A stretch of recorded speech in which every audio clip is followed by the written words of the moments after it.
Say I'm still flying high, high, high. They tried to bring me down, down, down, down.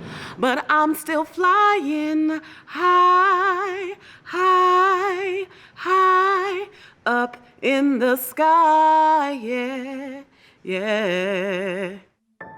My name is Tamiko Matthews. I am born and raised here in San Antonio, Texas. Grew up on the east side in an area called the Denver Heights. My name is Christian Reed Agba. I'm an entrepreneur and a concerned citizen all the time. Hi, I'm Piper. I'll be 17 on the 20th. I am Jolene LeBlanc Jameson, which is new for San Antonio because for over 35 years I was Jolene LeBlanc Burley in this community. I'm Andrea Vocab Sanderson, San Antonio Poet Laureate, 2020 through 2023. I'm the first African American Poet Laureate of San Antonio. They tried to clip my wings, but I managed to keep on flying, and I cried when I spread my wings, but the wind kept me from falling. When I say I'm an educator that liberates. I'm an accidental activist. I'm a mentor. I'm born and raised in Detroit, and I've been living in San Antonio for 10 years. I'm a senior at Incarnate Word High School, and I want to go into psychology. I came to San Antonio in 1982, a fresh graduate of Southern University. I came to San Antonio to attend graduate school at Trinity University. So I became proactive in my quest to live, seeking to give back what was bestowed. I did what was in my soul and my spirit. I stood amid the buyers and bid for my destiny. Grew up in a household that education really wasn't set as a high, expectation. Really wasn't an expectation. I was blessed to be exposed to some amazing women when I was younger. My mother didn't really have the ability to be a good mother because she wasn't mothered. So when it came to being nurturing and it came to trying to give my brothers what I wanted, I just looked to these women that, like I said, were placed in my life. My parents lived in Yellow Springs, Ohio. My dad worked for Antioch University at the time. My mother was a brand new attorney, having graduated from Southern's Law School in 1958. So she left Louisiana as the first African-American woman licensed to practice law in East Baton Rouge Parish, and the second in the state of Louisiana. So I lived in two different worlds. In the 60s and 70s, Baton Rouge was still very segregated. All of our schools were segregated. I integrated my elementary school, St. Joseph's Academy. Yeah, I've grown up in private school all my life, and most of my teachers have also gone to private school. So they're not exactly equipped for, they're not exactly racially sensitive, to say the least. My previous school that I went to last year and before that, my branch, one of the assignments was to write about how slavery affects the slave owner rather than it actually affects the slave. And then another branch, they had to write the pros and cons of slavery. So one incident that stands out was an incident that occurred when I was in third grade. And it was a simple invitation to a birthday party. And it was to Leo's roller rink, which at that time was off limits to African Americans. And I remember walking in with my mother, and this woman standing behind the desk just yelled out when I walked in, "We don't serve," and she used the N-word.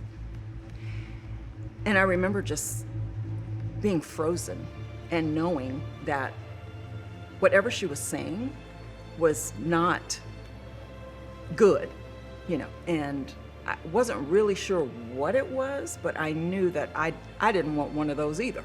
Well, having friends that go to private school, they're also not the most immersed in racial issues, like saying the N-word in a song. And I say, you shouldn't say that. They're like, oh, it's just a song. My tongue a vessel, I now come forth, pouring out the liquid of my experience. May it run its course through the veins of your heart, traveling as a sojourner, irrigating, caught up in the drains of your thoughts. I recognized early I was the only Black woman in attendance at a lot of events. And this was just 10 years ago.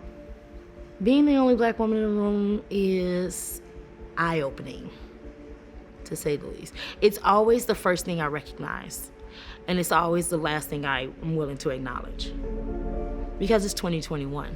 It was a lot of moments where I said, this is uncomfortable, but if I just dig deep, I can make room for someone else. African American women have historically just been disrespected. I mean, since the beginning, when you talk about the 15th Amendment didn't give all freed slaves the right to vote. It was specific about African American males.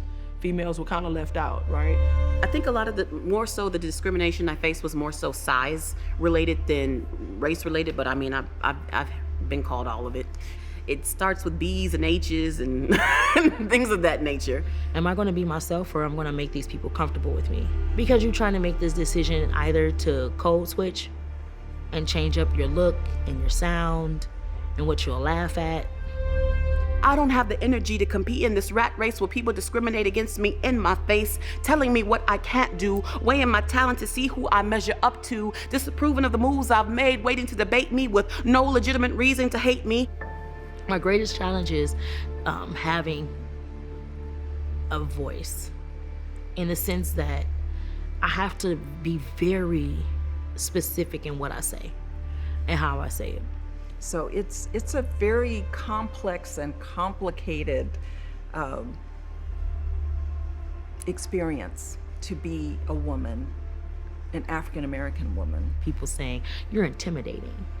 Our voices are translated without our knowledge, with bias. The one that comes to mind is we have to always smile and have a pleasant face because we're just angry black women, and we cannot look serious or be expressive in our delivery because it is taken out of context, and we're labeled as angry black women. Interpreting my passion as aggression, I think, had everything to do with being a black woman, because it goes back to that angry black woman myth. When I first started teaching, I had colleagues that would go to the principal and say things like, she's militant, or she's being very aggressive. You're constantly having to anticipate that and correct and change your behavior so that you don't give the wrong impression.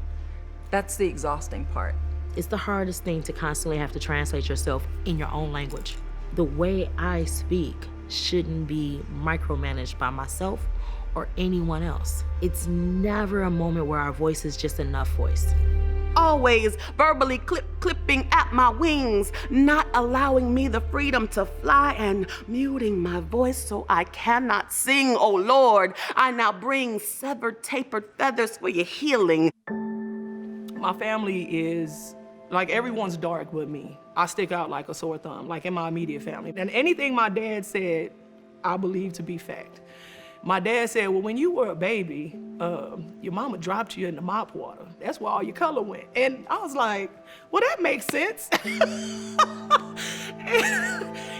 Because I'm mixed, I've had to deal with people saying that I'm not really black, There's always that issue of you're too black for the white kids and too white for the black kids, so you can never really fit in. Well, especially when I was younger, the black kids would tell me that I'm not really black, or like they would joke around with me, like you only have half a black card, and things like that, or like, are you an Oreo or vanilla wafer? But I feel like I can't really talk about it as much as someone that would be darker because they've experienced more. I don't need to be in anybody's box, right? The fact that I am comprised of so many different things is what makes me amazing. So though I cried when I spread my wings, God, it was you that kept me from falling. Historically, African American women have not been championed. Black women have been, what Baldwin said, the most unprotected people in the world. We are unheard, we are unprotected, we are endangered. In 2021, we're still celebrating the fact that there are women of all races and color that are just attaining a status. But for African American women, I can say honestly, I am exhausted, but I'm also exhilarated. We see everything right above sea level in life, but if we could get some foresight for the future, if we can go up just a little higher and have a different visage and viewpoint of life, we would see the vastness and the possibilities. They tried to clip my wings. I'm a strong woman. I just happen to be black. But I'm still flying high, high, high up in the sky, yeah, yeah. Say I'm still flying high, high, high. They tried to bring me down, down, down, down. But I'm still flying high, high, high up in the sky, yeah, yeah. So I'm still flying high, high up in the